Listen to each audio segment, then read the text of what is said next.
안녕하세요. 여러분들의 부동산 자산을 관리해드리고 재테크 TV를 운영하고 있는 박은입니다. 반갑습니다. 자, 오늘은요, 지금 밖에 화폐 개혁 때문에 많이 혼란스러워하는 입장에서 재테크를 하시는 모든 분이라고 하면 은행에서 빼서 현금을 안전한 곳으로, 그리고 이 불안정한 시기가 지나면 자산이 확장될 수 있는 안전한 곳에 투자하시려고 하는 게 모든 투자가들의 관심 조건인데요. 정치적인 배경이나 사회적인 배경, 그리고 또 경제적인 배경상 화폐 개혁은 내년에도 선거를 해야 하는 여러 가지적인 정치적, 경제적, 사회적인 배경에 의해서 화폐 개혁은 반드시 진행이 될 거라고 생각을 하고 있습니다. 그리고 투자 전문가로서는 되든 안 되든 될 수 있다라고 생각하고 준비하는 게 또 위기 속에서 항상 기회를 얻을 수 있는 찬스라고 생각을 합니다. 그래서 저는 화폐 개혁이 여러 가지 이유에 의해서 이 부분에 대해서는 이제 찾아오시는 분하고 이제 좀 얘기를 나누도록 하고요. 화폐 개혁이 이루어진다라는 관점에서 보았을 때, 그리고 화폐 개혁이 아니고 제가 재테크 상품을 나열해서 설명을 드리면서 정치, 경제나 사회의 영향을 받지 않고 또 금리 인상이나 경기 장기 불황에도 끄떡없는 독보적으로 유일무이한 재테크 상품이 있다라고 안내를 드렸어요. 그게 바로 토지라는 얘기를 드렸습니다. 그래서 안전자산인 부동산의 꽃이 바로 토지인 이유가 바로 그러한 이유입니다. 안전하기도 하지만 또 수익 부분에, 그러니까 밖의 환경에 영향을 받지 않는 유일한 상품이 토지입니다. 물론 현재의 도심에 있는 토지는 영향을 받겠지만 앞으로 개발 계획이 있는 신도시에 또 건축이 이미 허가되어 있는 0.1%의 아주 희소한 가치를 갖고 있는 건축 용지를 내가 소유하셨을 때는 어떤 경기나 금리나 어떤 위기나 혼란 속에서도 나의 자산을 가장 안전하게, 그리고 안전한 가정에서도 수익을 가장 극대화시킬 수 있고 나의 자산의 가치를 보존하고 가장 많이 환란 속에서, 위기 속에서 확장시킬 수 있는 바로 상품이 토지입니다. 그래서 제가 저의 영상을 처음 보시는 분도 있고 화폐 개혁이 도대체 뭐야, 뭔데 이렇게 사람들이 이러는 거야 하면서 처음 관심을 갖게 되면서 화폐 개혁에 대한 얘기도 좀 들어보면서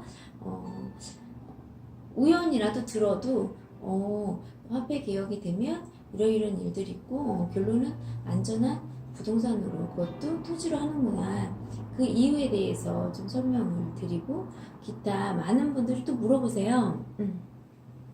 달러에 투자하고 금에 투자해야 하는 거 아니냐라는 얘기도 하시고, 아파트나 수익성 부동산, 그리고 주택, 그리고 이제 토지 중에서도 어떤 토지를 투자를 해야 하는지에 대해서 아주 중요하거든요.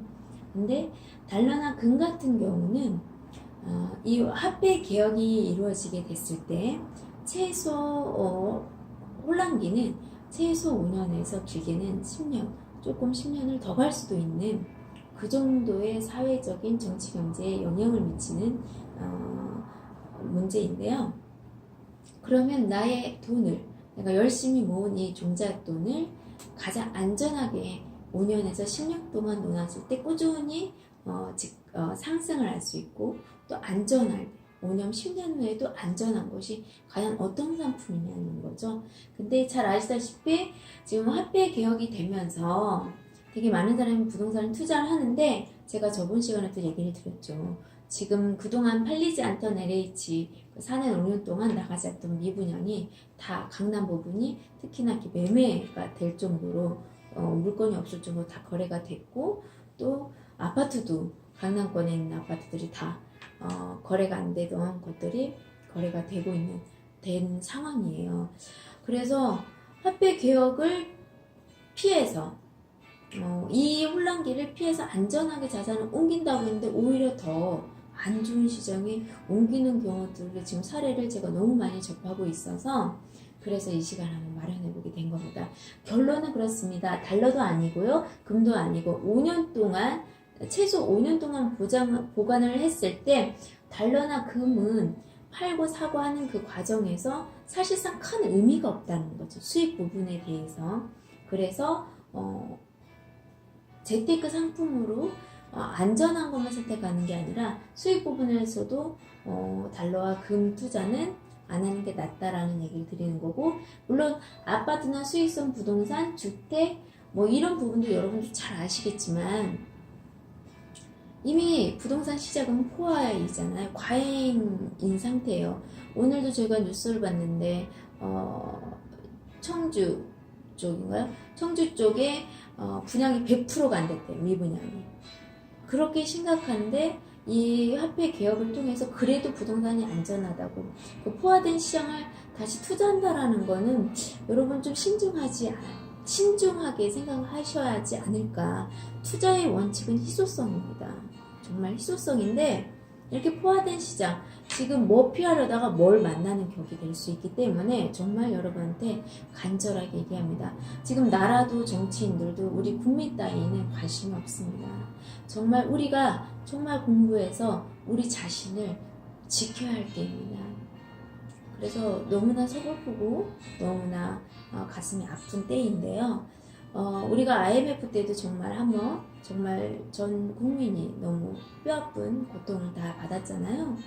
그때도 중산층이 그 금을 감사하게도 금을 모아줘서 우리가 그때 위기를 벗어날 수 있었는데 금을 팔지 않고 금을 담보로 대출을 받을 수 있는, 그래서 금을 지킬 수 있는 우리 중산층이 그 마음을 담은 그 경제적인 자산을 우리 국가의 자산을 지키면서 대출을 받아서 갚을 수 있었던 그런 조건들도 있었는데도 불구하고 나라 따위, 국민 따위 관심 없는 몇몇의 이권 때문에 또 그런 뼈아픈 일들을 겪게 됐고, 지금 또 그와 같이 화폐 개혁도 우리 국민이나 나라는 지금 안중에도 없는 그런 리더자들에 의해서 또 우리 국민이 또 아픈 뼈아픈 고통을 또 겪을 수밖에 없는 입장이어서 그냥 간절한 마음으로 준비를 한번 해보았습니다. 그래서 가장 중요한 거, 그래서 토지를 사시는 분들이 있어요. 많은 분들이 토지를 권하고 있거든요, 전문가분들이. 그런데 돈이 안 되는 토지를 권해서 너무 가슴이 아프더라고요. 자, 여러분도 한번 그냥 기본적으로 생각해보세요. 땅은 건물이 지어져야 땅값이 오르는 거지, 땅으로 가만히 있을 땐 땅값이 오르지 않습니다. 그거는 여러분들도 다 공감하시는 부분이 아니신가요? 그래서 제가 말씀드리고 싶은 건 비도시 지역의 산이나 보존지역, 절대농지, 생산관리지역, 자연녹지, 계획관리지역은요, 될지 안 될지 모르고 솔직히 이 임야나 보존지역이나 절대농지, 생산관리 이런 땅은요 절대 사는 땅이 아닙니다. 개발하는 땅이 아니라 생산하는 땅이고 보존하겠다는 땅이고 절대로 농지로 쓰겠다라고 나라에서 이미 허가를 해놓은 땅인데 굳이 그 땅을 사시는 거죠. 이렇게 혼란하고 이렇게 힘든 시기에 내가 조금만 공부하면 되는데 그냥 안다는 이유로 누가 이거 사두면 돈 될 거야 라는 그냥 막연하게 하는 말들에 의해서 하지 마시고 공부하십시오. 공부하시는 수밖에 없어요. 공부하는 거는 내 거를, 돈은 둘째치고 내 것을 지키기 위해서입니다. 우리 가정을 지킬 수 있는 거고 또 내가 살면 우리 사회까지 나라까지도 지킬 수 있을 정도로 중요한 일이기 때문에 여러분도 꼭 공부하시길 정말 바라고요.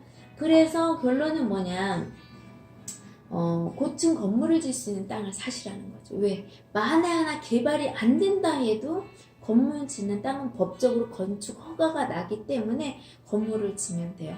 제가 영상을 편집해서 올린 것들 제 유튜브를 이렇게 쭉 지켜보다 보면 그 5평으로 건축액이 3층까지 건물, 아파트 들어오는 곳에 코너에 5평짜리 건물 짓는 내용이 나와 있는데요. 영상이 뉴스 자료가요. 그렇습니다. 이렇게 내가 건축용지를 갖고 도시적인 건축용지를 갖고 있기 때문에 그 5평으로 임대 수입 건축이 얼마든지 가능하다라는 거죠. 그래서 만에 하나 여러분들이 땅을 만에 하나가 아니죠.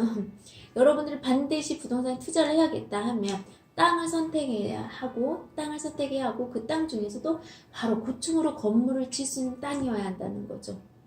이거를 꼭 잊지 말아 주시길 바라요. 이 고층으로 땅을 짓는 용도의 땅 중에서 제1종 일반 주거, 100평사면 200평까지 건물 짓 수 있는 용적률 허가가 되는 땅이고요. 제2종 일반 주거는 18층까지 건물 짓 수 있는 땅으로 용적률이 250까지 나오는 땅이고요. 자, 제3종은 위로 무한대로 올릴 수 있는 또 특수한 용도의 땅입니다. 솔직히 이 3종까지 만나기 어려워요. 저희가 만나는 건 대충 대부분이 98% 정도가 제1종 일반 주거예요. 미리 나라에서 신도시 지역에 허가를 해놓을 이유가 없기 때문에 안 해놓기 때문이죠. 그리고 허가가 돼 있다면 반드시 사야 한다라는 거 꼭 유념하시고요. 주거지 땅 이걸 다 1종, 2종, 3종을 다 해서 주거지 땅이라고 합니다. 그리고 상업용지 땅 우리나라 전체 100% 땅에서 0.3%밖에 없고 주거지 땅은 2.8%밖에 없습니다. 그리고 중공업지는 통계 자료는 0.01% 정도밖에 안 될 정도로 아주 귀하고 소중한 땅이죠. 아주 희소성이 높은 땅이죠. 희소성이 높을수록 나의 자산 가치는 어떻게 될까요? 가치가 돈으로 비례한다라고 봤을 때는 내가 희소하고 우리나라 자체에서 희소한 땅을 갖고 있는데 그것도 신도시의 땅을 갖고 있다라는 건 여러분 그냥 갖고 있는 그 자체가 자산이고 내가 부르는 게 돈인 그런 땅이라는 것을 잊지 마시고 이런 일종이나 주거지 땅이나 상업용지 중공업지를 갖고 있을 때 정말 인생 역전이라고 하죠. 내 인상을 바꿀 수 있는 기회를 맞이할 수 있는 바로 그 노른자 땅, 대박 땅이 바로 고층으로 건물 짓는 땅입니다. 물론 여기까지만 아셔도 안 되고 더 깊이 파고 들어야 하는 부분인데 그 부분은 어떤 땅을 고층 건물 짓는 땅인데 어떤 지역을 선택해야 하는지에 대해서는 다음 편에 또 준비해 보도록 하겠습니다. 여기까지 시청해 주셔서 대단히 감사합니다.